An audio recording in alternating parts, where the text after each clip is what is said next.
जय हिंद दोस्तों, आप देख रहे हैं वीवी न्यूज़ सोशल मीडिया। हम जा रहे हैं यशराम चौहान लाल पासवान अध्यक्ष के प्रोग्राम में। वहीं जाते हैं।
एक मिनट मोबाइल चाहिए तो ऊपर हो जाना चाहिए ना। वो ठीक है यार, फोटोग्राफर तो ढूंढने के मोबाइल तो सभी खुश नहीं है, क्या करेंगे।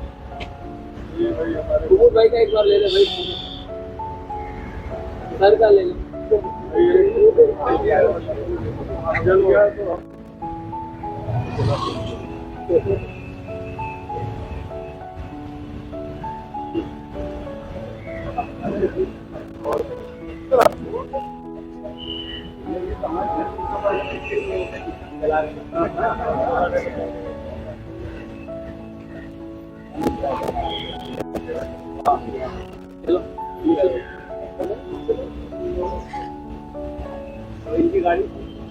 मैं समझता हूँ कि ये 13वां कार्यक्रम है जो संस्था पासवान यादव ने हिंदी के प्रचार प्रसार के लिए आयोजित किया है। और जैसा कि आप जानते हैं कि हमारे देश की राष्ट्रभाषा हिंदी है और हमें हिंदी में बातचीत करने में, हिंदी में काम करने में, हिंदी में अपने भावनाओं को व्यक्त करने में परेशानी नहीं होनी चाहिए। लेकिन बदकिस्मती ये है कि वक्त के गुजरने के साथ साथ हमारी भारतीय भाषाओं की जगह दूसरी भाषाएं लेती जा रही हैं और हम अपने साहित्य से, अपने कल्चर से एक तरह से कटते जा रहे हैं। मैं समझता हूँ कि भाषा जो है वो आइडेंटिटी का मूल है, ओरिजिनल आइडेंटिटी का हिस्सा है। जब तक आप अपनी भाषा को नहीं जानेंगे, आप उस किताबों को नहीं पढ़ सकते हैं। उस भाषा में लिखा हुआ जो लिटरेचर है, जो फिलॉसफी है, यहाँ तक कि धर्म के बारे में भी जो बातें लिखी गई हैं, आप उसको कैसे पढ़िएगा। तो मुझे लगता है कि हिंदी के प्रचार प्रसार की ज़रूरत आज और ज़्यादा हो गई है और हमारी नई नस्लों को उससे जुड़ना बहुत ज़्यादा ज़रूरी है। इसीलिए मैं ये देख रहा हूँ कि ये 2 दिनों का जो कार्यक्रम है, इसमें बहुत सारे कॉलेजेस के बच्चे आए हुए हैं। अभी आपने देखा, हमने ना सिर्फ के हिंदी भाषा और साहित्य पे बात की, बल्कि उनके करियर के बारे में काउंसलिंग उनको किया है कि वो कौन सा करियर चुने। इसके साथ ही अभी मेरा सफ़र उम्म मिश्रा जी का चल रहा है, मशहूर एक्टर हैं, और हम लोग ये चाहते हैं कि उनकी ज़िंदगी से लोग सबक लें, सीखें कि आदमी को कैसे निरंतर मेहनत करते रहना चाहिए और कैसे सक्सेस होने के लिए, कामयाब होने के लिए, सक्सेसफुल होने के लिए आदमी को कभी भी अपना हौसला नहीं हारना चाहिए। अनिल जलोटा जी का शो है, आज अनामिका सिंह का गायन है फोक और ट्रेडिशनल सॉन्ग्स का, और उसके बाद जो है कि श्रेष्ठ जो शिक्षक हैं उनका सम्मान है। हिंदी के प्रचार प्रसार में जो कंपनियां काम कर रही हैं उनका सम्मान है, सत्कार है। तो एक बड़ा अच्छा सा और कवि सम्मेलन भी, अशोक चक्रधर जी आ चुके हैं, अभी संदीप नाथ जी आपने देखा होगा, मशहूर सॉन्ग राइटर हैं, वो यहाँ पे मौजूद थे।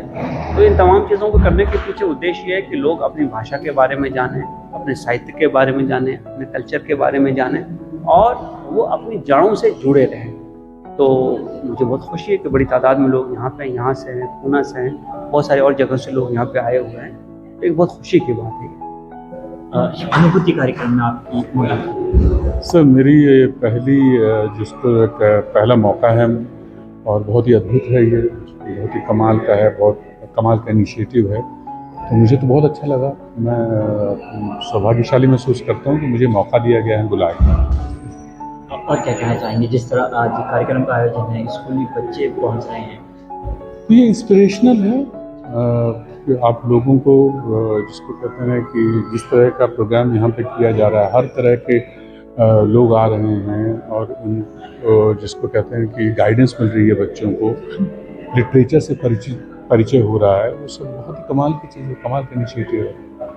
जिस तरह अधिकारी हैं बड़े IPS के सरकारी, इस तरीके का कार्यक्रम कितना जरूरी है? बहुत ज़रूरी है, बहुत ज़रूरी है। मेरे ख्याल से ये अकल्पनीय है कि वो इस तरह का इनिशिएटिव ले पा रहे हैं। आज के समय में इतना ठहराव है और इतने सारे लोगों को इकट्ठा कर पा रहे हैं और डिफरेंट डिपार्टमेंट्स को ला पा रहे हैं साथ में चर्चा के लिए। मैं अभिनय से हूँ और मैं आकर के अपने एक्सपीरियंसेस शेयर कर रहा हूँ, कोई किसी और डिपार्टमेंट से आ रहा है और वो लोगों को एनरिच करता है। अदब की टीम को बहुत बहुत मैं धन्यवाद देना चाहता हूँ। मेरी उपस्थिति कल भी थी 16 तारीख को और आज 17 को भी है। कल मैंने 2 कार्यक्रम किए। पहला जो ओपन माइक सेशन था उसमें मैं ज्यूरी में था और उसके बाद जो शाम को कवि सम्मेलन हुआ उसमें मैंने कविता पाठ किया। आदरणीय अशोक चक्रधर जी, कैसर खालिद साहब, धनकौरी साहब, रंजीत चौहान जैसे बड़ी शख्सियतों के साथ। और आज मैं 2 सेशन थे। एक था मेरा जो युवा कवियों का ओपन माइक सेशन था, उसमें मैं ज्यूरी था और उसके बाद 4 बजे से जो है मेरा सफ़र जो आदरणीय नीरजा आप्टे जी के साथ मैंने आप लोगों से बातचीत की वो था। तो बहुत ही अच्छा लगा। पासबान अदब और जो ये कार्यक्रम करती है हर साल, मेरे चौथी बार उनके साथ मैं ये काम कर रहा हूँ। तो निहायत ही उम्दा और बहुत ही स्तरीय कार्यक्रम होता है और इसमें जो विशेष बात है कि वो युवाओं के लिए बहुत अच्छा मंच जो है वो सबको देते हैं। क्योंकि शुरुआत में किसी पौधे में पानी डालना बहुत ज़रूरी होता है, तो वो पानी भी डालते हैं और खाद भी डालते हैं। जैसे कि सर आपने कहा कि मेरा सफर मंच से दर्शकों ने आपकी आवाज़ सुनी, तो अभी भी दर्शकों को दिल में कानों में गूंज रही है। तो ऐसी कोई कविता या कोई ऐसा कोई गाना जैसे कि शंकराय शंकराय शंकराय शंकराय शंकराय शंकराय शंकराय शंकराय शंकराय शंकराय शंकराय शंकराय। और एक सर कोई प्लीज सर। हर हर महादेव जय महादेव जय महादेव शंभु। हर हर महादेव जय महादेव जय महादेव शंभु। संतुलन में है तेरे कारण धरती नभ अंबु। हर हर महादेव जय महादेव शंभु।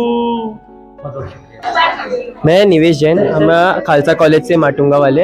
हम यहाँ आज आए हैं, हमें हमारे सर गोविंद सर उन्होंने आज हमें लाया गया यहाँ पे। हमें यहाँ के काफ़ी अच्छा लगा और काफ़ी हमें कुछ प्रकार के कई तरह की जानकारी भी प्राप्त हुई है। जिस प्रकार जैसे आप अपने समस्या जैसे होती है अपने लाइफ के करियर में, बहुत टेंशन होते हैं, कुछ समझ में नहीं आता है, कभी कभी हम फंस जाते हैं, तो कुछ समझने के खातिर हम इस सब जगह हम लोग को जानकारी के लिए कोई बड़े लोग की हमें गाइडेंस चाहिए होता है, जो हमें हर जगह आसानी से नहीं मिल पाता है। हमारा एरिया लोगों से द्वारा हम थोड़ा जानकारी प्राप्त कर पाते हैं। मगर आज हम इतने बड़े बड़े लोगों से मिलने जा रहा है, जैसे कि IPS जैसे बड़े लोग, जैसे CA, इंजीनियर, इतने बड़े बड़े लोग से, महानुभाव से मिलकर हमें इतना अच्छा लगा। आज का दिन हो तो बोलते ना, जानकारी तो आज हमें इतनी भरपूर मिली है कि हमें जीवन में अगर कोई समस्या हो तो भी हम इस सब का हल निकाल सकते हैं। मैं एक कार्यक्रम में आया, बहुत अच्छा लगा मुझे। मैं एक्चुअली MA हिंदी का स्टूडेंट हूँ, 2nd ईयर का, RJ झुंझुनवाला कॉलेज। तो यहाँ पे आके मुझे बहुत सारी चीज़ें सीखने को मिली। लाइक आज आप देखते हैं कि जैसे हिंदी हमारी लुप्त होती जा रही है, तो यहाँ पे हमें ये सीख मिलती है कि हमें हिंदी को भी एक बढ़ावा देना चाहिए, कि हमारे हिंदी भी हमारा एक लैंग्वेज है। आज जैसे लोग मोस्टली पेरेंट्स को देखोगे कि वो लोग हमेशा बात करेंगे इंग्लिश, बट हिंदी एक अलग हमारी पहचान दिखाती है। हिंदी एक राष्ट्रभाषा है।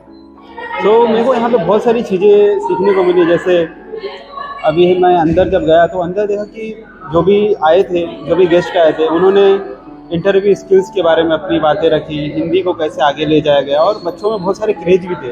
जैसे बच्चों से जब हम स्टूडेंट से जब सवाल पूछा गया हिंदी से रिलेटेड, तो बहुत सारे स्टूडेंट मतलब वो जवाब उत्तर भी दिए उसका, मतलब जो भी हमारे साथ सवाल किए गए उसका जवाब भी स्टूडेंट ने दिया।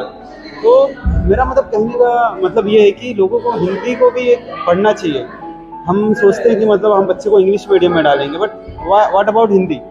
हिंदी मतलब हिंदी पढ़ के हम बहुत कुछ चीज़ें कर सकते हैं।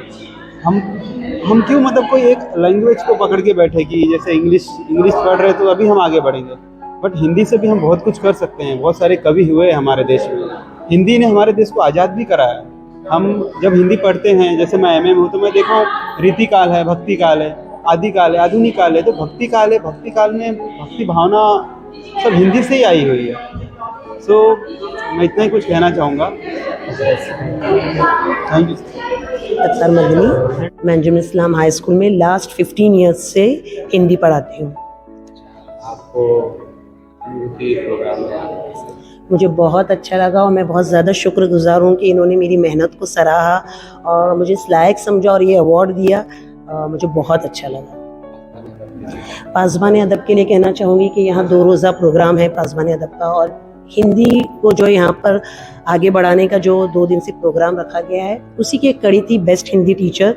तो उसके लिए मुझे अवार्ड मिला। तो पासबान अदब बहुत अच्छा काम कर रहे हैं, जो हिंदी को इतना बढ़ावा दे रहे हैं और मातृभाषा राष्ट्रभाषा को इतना आगे बढ़ा रहे हैं। तो मुझे बहुत अच्छा लगा। अवार्ड के लिए सबसे पहले मैं अल्लाह ताला का शुक्र अदा करूँगी कि मुझे अल्लाह ताला ने ये अवार्ड से नवाजा। उसके बाद मैं जो अपने वालिदैन का, कि उन्होंने मुझे इस लायक बनाया कि मैं आज आप सबके सामने खड़ी हूँ। उसके बाद जो है मैं अपनी फैमिली, फ्रेंड्स, वेल विशर्स और स्पेशली मेरी बेस्टी खुशनाज मिस का भी शुक्रगुजार हूँ कि वो हमेशा मेरी सपोर्ट सिस्टम और मेरी हार्ट बीट रही। तो उनका भी कहीं ना कहीं बहुत ज़्यादा कॉन्ट्रीब्यूशंस है। और सबसे important, last but not the list, मेरे स्टूडेंट्स, मेरे विद्यार्थी, जिन्होंने मुझे ये अवार्ड और मुझे इतना वोट किए और मुझे इस लायक समझा, कि मुझे सम्मान दिया, तो मैं उनका भी बहुत शुक्र अदा करना चाहूँगी। मेरा नाम समीक्षा राव है और मैं माटुंगा कॉलेज से हूँ, खालसा कॉलेज से हूँ। और मुझे काफ़ी अच्छा लगा प्रोग्राम में आके। मैंने सोचा नहीं था कि मुझे इतना अच्छा लगेगा, आनंद होगा मेरे को, बट काफ़ी अच्छा था प्रोग्राम। और मतलब कई करियर गाइडेंस के बारे में हमें पता चला कि कैसे करना है, कैसे लाइन में जाना है, कैसे लाइफ में वगैरह लाइक रूल्स हमें लेना है। तो बहुत अच्छा था। तो मुझे काफ़ी अच्छा लगा और काफ़ी आनंद हुआ इधर आके। Thank you.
जब हो जाए तो बता देना भाई।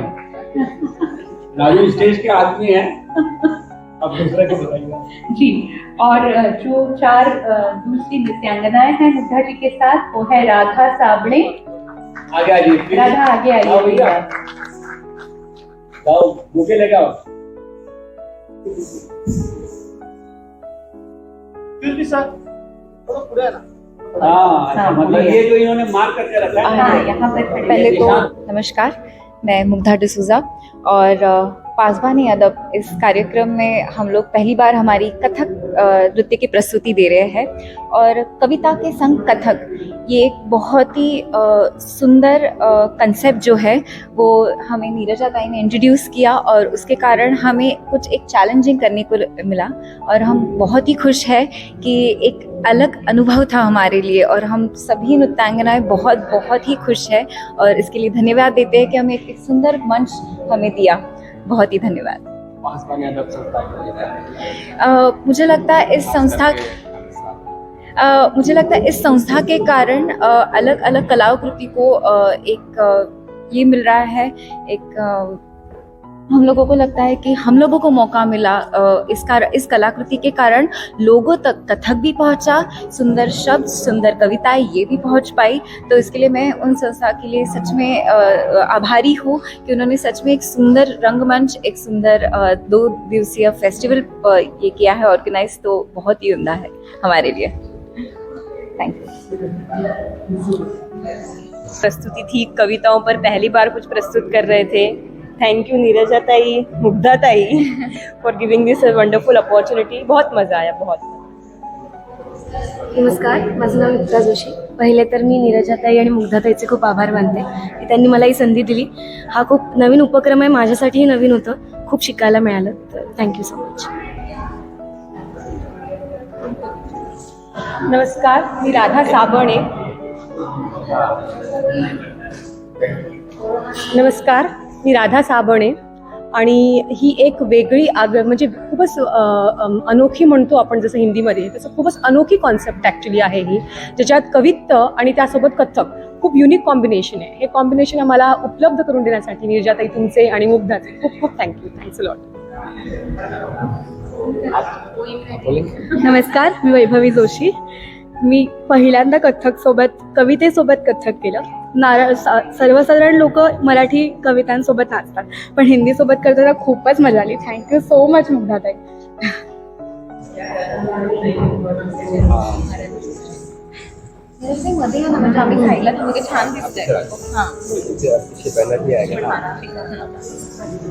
नमस्कार जी, नमस्ते, मैं हूँ नीरजा आप्टे, और कविता संग कथक ये प्रस्तुति आज हमने दी, और मेरे साथ ये प्रतिभाशाली नृत्यांगनाएं हैं। और कविता, हिंदी कविता, जो पुराने हमारे दिग्गज कवि हैं, उनकी कविताएं आज की पीढ़ी तक पहुंचाने का उद्देश्य था इस प्रोग्राम के पीछे, क्योंकि बहुत लोगों को ये पुराने जो दिग्गज कवि हैं वही पता नहीं है, उनकी कविताएं भी पता नहीं हैं। कारण कई हो सकते हैं, लेकिन आपने देखा होगा कि 2, 3, 4 मराठी नृत्यांगनाएं हैं जिन्होंने आज हिंदी कविता पर नृत्य प्रस्तुत किया, और नृत्य प्रस्तुत करने के लिए उन्होंने उस कविता को समझा और समझकर उस पर अपनी प्रस्तुति दी। तो मुझे लगता है कि इस तरह के कार्यक्रम हिंदी के विकास के लिए, हिंदी के प्रचार प्रसार के लिए बहुत ज़रूरी हैं।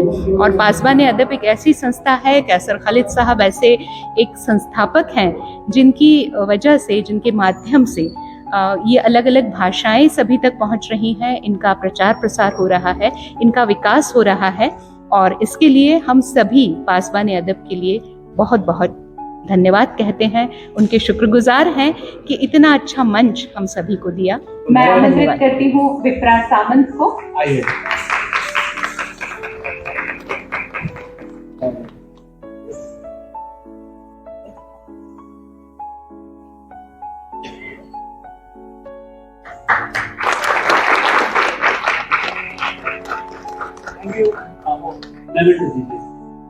आधा नहीं।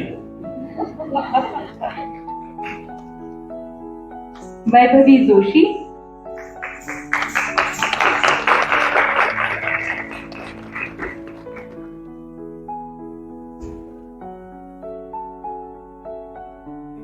हालांकि ये हिंदी कविताएं, इन सभी के लिए समझना कुछ मुश्किल सा रहा, लेकिन बहुत ध्यान से, थोड़ा सा अभ्यास के साथ उन्होंने इन सभी भावनाओं को बहुत सुंदर तरीके से व्यक्त किया, इसमें दो राय नहीं है।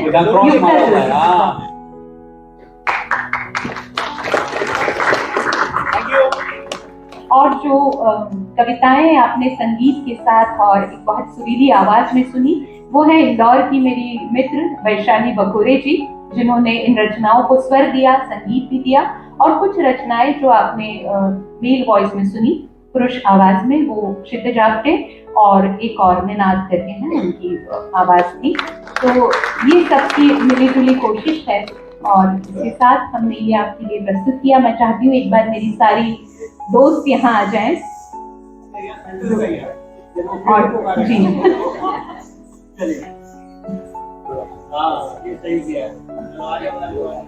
जी सर आइए, दानिश भाई प्लीज आइए।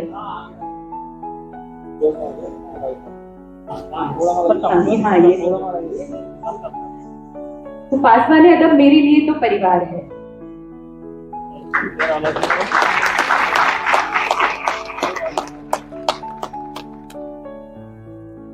और बड़ी बात ये है कि ये सुबह सुबह फ्लाइट, मतलब कल रात भी कहीं ये कभी सम्मेलन में थे, बोले 2-3 घंटे की नींद हुई, सुबह 4 बजे की फ्लाइट पकड़ के मैं इधर आया हूँ। आने के बाद यहाँ काम पे लग गए हैं, तो ये डेडिकेशन है भाई। इसीलिए हम जितना भी इन लोगों को शुक्र अदा करें, हम कभी अदा नहीं कर सकते। अब हमारे दूसरी तरफ मल्लिका है, अभी ये आई है एक घंटा पहले, तो ये अपना जो प्रोग्राम यहाँ पे होता है, ये देश के बाहर कैसे जाएगा, इस पर मेरी चर्चा इनसे हो रही है। ये कर लेते हैं, ये कर लेते हैं, ये कर लेते हैं।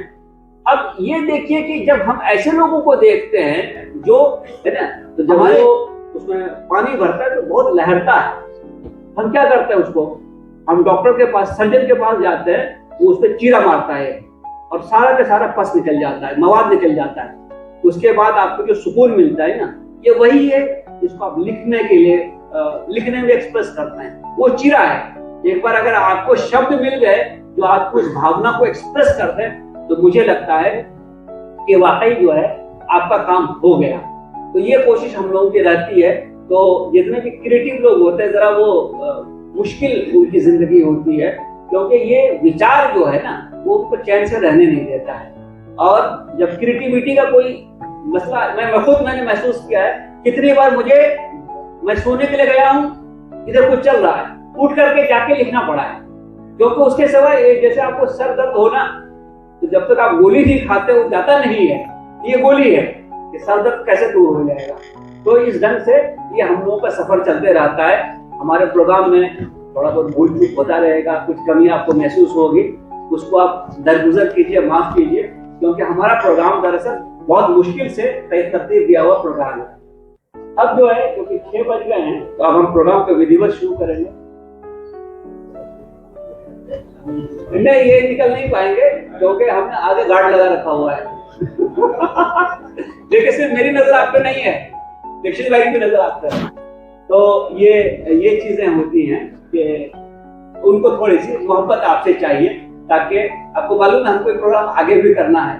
तो जरा आप प्यार दे देंगे, नवाज देंगे, तो क्या होगा, तो फिर आने के लिए जरा उत्साह रहता है उनके मन में कि ठीक है साहब, वहां मुझे बड़ा अच्छा रिस्पॉन्स मिला था, तो मैं जा सकता हूँ। दूसरी बात ये है कि अपना जो प्रोग्राम है, क्योंकि उसमें एक स्तर है, एक लेवल है, तो ये जितने भी राइटर्स हैं, ये कोशिश करते हैं कि ऐसी चीजें जो दूसरी जगह पे वो नहीं सुना सकते हैं, उस लेवल का ऑडियंस नहीं मिलता है, उस बुद्धिमत्ता का ऑडियंस नहीं मिलता है, वो यहाँ पढ़ते हैं।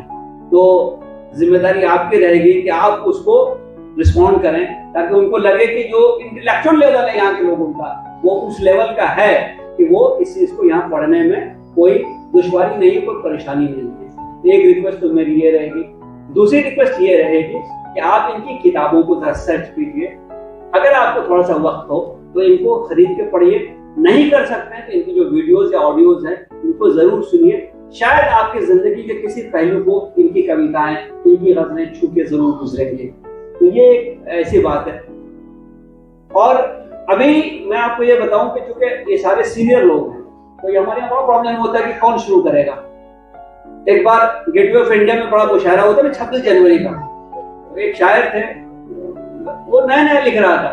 मैंने उसको बोला कि भाई तू 6:30 बजे आ जाना, तुझसे मुशायरा शुरू होगा। 8:30 में आया, 8:30 में आया, तो मैंने पता लगाया कि ये लेट क्यों हुआ इसका।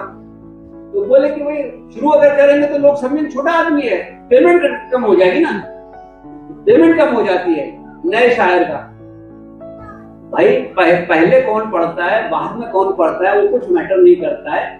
मैटर ये करता है कि क्या आप जो बात सुना रहे हैं, जो बात कह रहे हैं, उसमें कुछ है, कंटेंट है, विचार हैं, कुछ ओरिजिनल है, अगर ये है तो पहला या दूसरा मैटर नहीं करता है। दूसरी बात कह करके अभी 6 बज गए, मैं अपना ही कलाम एक पढ़ करके जगह लेता हूँ। सूनापन है इस जीवन में, फिर क्यों इतना सूनापन है इस जीवन में, घोर निराशा में तन्हा लिपटा रहता, घोर निराशा में तन्हा लिपटा रहता हूँ, हरदम रिसने वाले जख्मों को सहता हूँ, हरदम रिसने वाले जख्मों को सहता हूँ।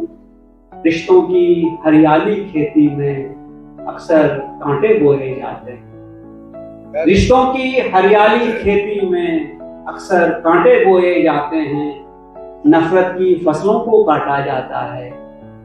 रिश्तों की हरियाली खेती में अक्सर कांटे बोए जाते हैं, नफरत की फसलों को काटा जाता है। वो फसलें मेरे गोदामों में तुम लाकर रखते जाते हो, वो फसलें मेरे गोदामों में तुम लाकर रखते जाते हो। मुझसे उनकी रखवाली करवाकर, मुझसे उनकी रखवाली करवाकर तुम उन पर अपना जीवन जीते हो, मुझसे उनकी रखवाली करवाकर तुम उन पर अपना जीवन जीते हो। और इस खेल का मैं भी हिस्सा हूँ, और इस खेल का मैं भी हिस्सा हूँ। हिस्सा बांटें और फिर से फसलें बोएं, हिस्सा बांटें और फिर से फसलें बोएं। आगे जाना है हमको हर पल, आगे जाना है हमको हर पल। इसमें रुकना क्या थमना क्या, इसमें रुकना क्या थमना क्या, ये खेल निरंतर चलता रहता है। नफरत की फसलों को काटा जाता है, वो फसलें मेरे गोदामों में तुम लाकर रखते जाते हो। मुझसे उनकी रखवाली करवाकर तुम उन पर अपना जीवन जीते हो। और इस खेल का मैं भी हिस्सा हूँ। हिस्सा बांटें और फिर से फसलें बोएं। आगे जाना है हमको हर पल, इसमें रुकना क्या थमना क्या, ये खेल निरंतर चलता रहता है, ये खेल निरंतर चलता रहता है। इसमें मन का क्या ध्यान का क्या, इसमें मन का क्या ध्यान का क्या, ये सारी कहने वाली बातें हैं, ये सारी कहने वाली बातें हैं। जीवन है तो पाप भी होगा, पाप भी होगा, जीवन है तो पाप भी होगा। इससे डरना क्या क्या घबराना, इससे डरना क्या क्या घबराना। भगवान हमसे खुश है तभी तो, भगवान हमसे खुश है तभी तो। सब कुछ होकर भी कुछ ना होता, सब कुछ होकर भी कुछ ना होता। मन विचलित है तो उसका उपचार करो, मन विचलित है तो उसका उपचार करो। बालक मन को इतना क्या जपना, मन विचलित है तो उसका उपचार करो। बालक मन को इतना क्या जपना, मनमानी फितरत है यौवन की, मनमानी फितरत है यौवन की। ये सब कुछ तो होता रहता है यौवन में, ये सब कुछ तो होता रहता है यौवन में। फिर क्यों इतना सूनापन है इस जीवन में, फिर क्यों इतना सूनापन है इस जीवन में। मैं प्रकाश का वासी रहता हूँ इस अंधियारे में, मैं प्रकाश का वासी रहता हूँ इस अंधियारे में। मैं आकाश का वासी उलझा हूँ धन के फेरे में, मैं आकाश का वासी उलझा हूँ धन के फेरे में। जैसे उल्टा हो जाए सब कुछ जीवन दर्शन में, जैसे उल्टा हो जाए सब कुछ जीवन दर्शन में। फिर भी कहते हो मैं रहता हूँ एक मधुबन में, फिर भी कहते हो मैं रहता हूँ एक मधुबन में। फिर क्यों इतना सूना है इस जीवन में, सोचा है अब ये बंधन तोड़ ही देना, सोचा है अब ये बंधन तोड़ ही देना है। अंतर मन से अपना नाता जोड़ ही देना, अंतर मन से अपना नाता जोड़ ही देना है। कितना सच्चा था मेरा ही जीवन मेरे बचपन में, कितना सच्चा था मेरा ही जीवन मेरे बचपन में। क्यों घिरता रहता हूँ तब भी मैं इस उलझन में, क्यों घिरता रहता हूँ तब भी मैं इस उलझन में। कब तक पीछे भागूंगा मिथ्या के आकर्षण में, कब तक पीछे भागूंगा मिथ्या के आकर्षण में। फिर क्यों इतना सूनापन है इस जीवन में, फिर क्यों इतना सूनापन है इस जीवन में। और इसी वैचारिक परंपरा को आगे बढ़ाते हुए मैं गुजारिश करूंगा समीर सामंत भाई से, वो आए और अपना कलाम पेश करें। समीर आदरणीय लता मंगेशकर जी ने उसमें गाना गाया, मैंने लिखा हुआ कितने अजीब रिश्ते हैं यहाँ पे, दो पल मिलते हैं साथ साथ चलते हैं, जब उड़ाए तो बच कर निकलते हैं। और उसी फिल्म में एक गाना आशा ताई जी ने भी गाया जिसका नाम गाने का बोलते हुजूर हुजूर आला। तो यहाँ से मेरे करियर की शुरुआत होती। ये सब घटना 1-1.5 साल के अंदर घट गई और इस तरीके से मेरा सफर शुरू हो गया। तो इसका मतलब क्या हम ये समझें कि आपको कोई संघर्ष नहीं करना पड़ा? नहीं, संघर्ष तो मैं आज भी करता हूँ।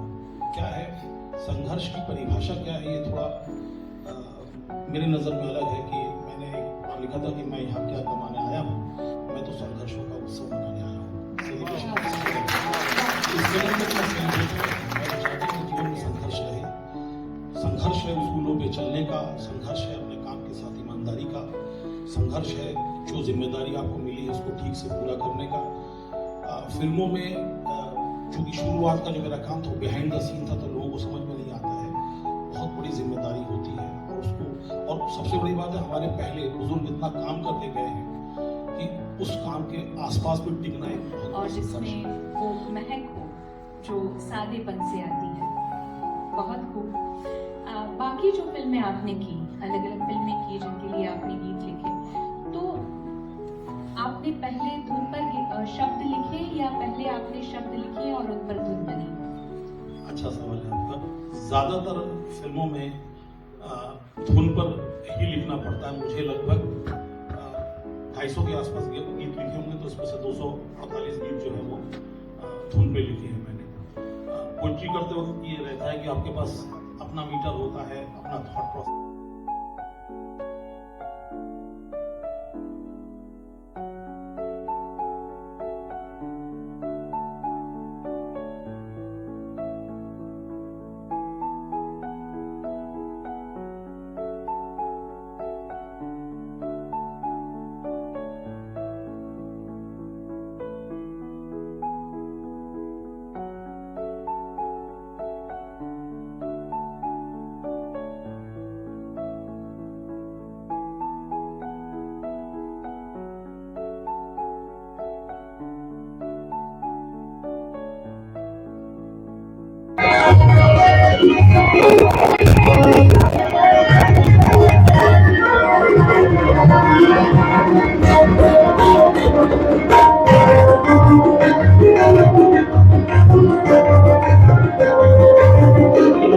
कोई रोके नहीं, कोई टोके नहीं, मीरा गोविंद वो पालना है।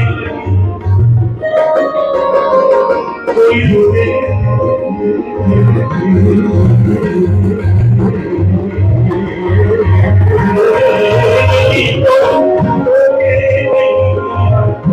गोविंद गोपाल वैसे संतों के मीरा प्रेमी